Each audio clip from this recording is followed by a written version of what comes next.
I'll take one last walk along this angry ocean. Singer-songwriter Christine Lavin has written hundreds of songs throughout a long and accomplished career.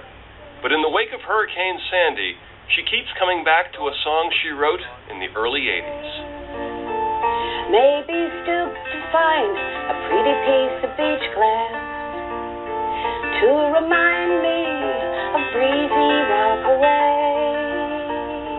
I think it was 1982 or 83 where I helped my Uncle Tommy close up the bungalow before it was winterized.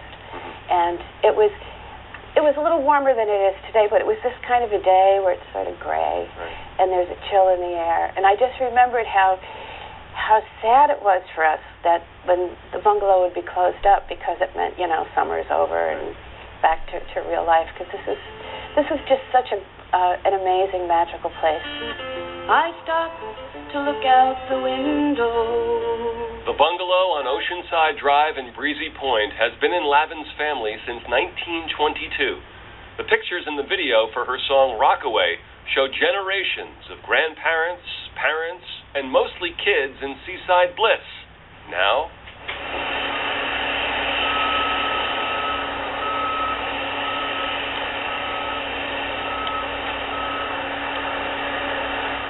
we brought Lavin out to Breezy Point for her first post-Sandy look at the old family home. I saw the pictures, and I didn't realize how bad it was till looking at it now. Lavin's 90-year-old Uncle Tommy was living in the bungalow before Hurricane Sandy. He was safely evacuated.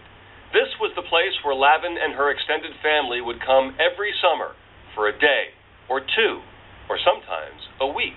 I remember very vividly my cousins, the Batchers from Seacliff. They have 11 children, and our family had 9 children, and all of us were here in our bathing suits, running around and screaming. And I couldn't believe that, the bungalows on either side, nobody ever complained about that many children. There was a back bedroom, there was a middle bedroom, the kitchen was on that side, then there was a living room, and then the deck. But it was all in a very small space. I can't believe how small it is when I look at it, to think that, my 8 brothers and sisters and I, and my parents would visit and stay here, and my grandparents were here too. Not surprisingly, our visit to the bungalow brought up a raft of stories, happy memories at a sad time. My brother loved graham crackers, and when I was 3 years old, I was wearing just a shirt, and I ran all the way down to the beach with a graham cracker from my brother, Gregory, with my bare butt. But luckily, I don't remember that. Do you have any footage of that? No. Thankfully, no. There were other experiences shared with the entire Breezy Point community. The little kids would sell the paper. They would have a little red wagon, and they'd go up and down, and they'd go, paper, paper. This was the Sugar Bowl. This was the hangout for all the teenage kids and the adults from Breezy. And I stepped on a lit cigarette there once because nobody ever wore shoes. And I think I smoked my first cigarette here, too. Don't tell my mom. Lavin is beloved in the folk music community. Her career has taken her around the country and the world. Stories recounted in her 2010 memoir, Cold Pizza for Breakfast. She grew up in Peekskill and vividly remembers the trips to the beach. We would eventually come to the Marine Parkway Bridge, and we called it the Singing Bridge, because when you drive over, it makes this humming sound. Right. And as soon as we would hear the humming sound, we'd all be screaming, because we were so close to the beach.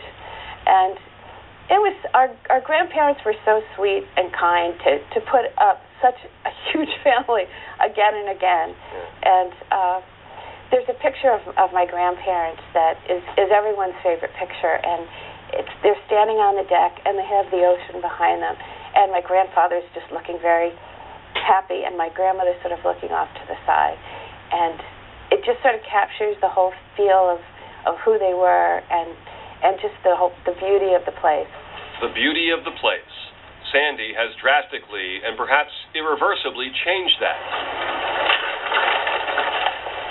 But the warmth inside the bungalow will never fade from memory. My mom is in a long-term care facility now, and she has the painting that my grandmother did of Breezy up on the wall, and it makes her so happy.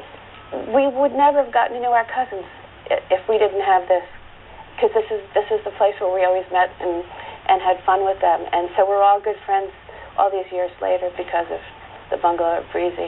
As for possibly writing something new about the bungalow in the aftermath of Sandy, Lavin says she never knows when the inspiration for a song might hit.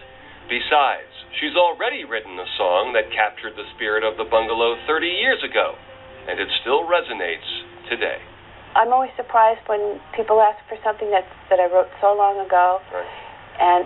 But this kind of a place it just symbolizes a lot for a lot of people, just because it's this place of innocence and charm and beauty and simplicity, and it's the kind of place you always want to come back to.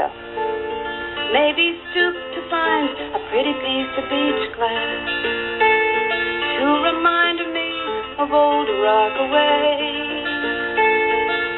One-on-One with Christine Lavin, Bud Mishkin, New York 1.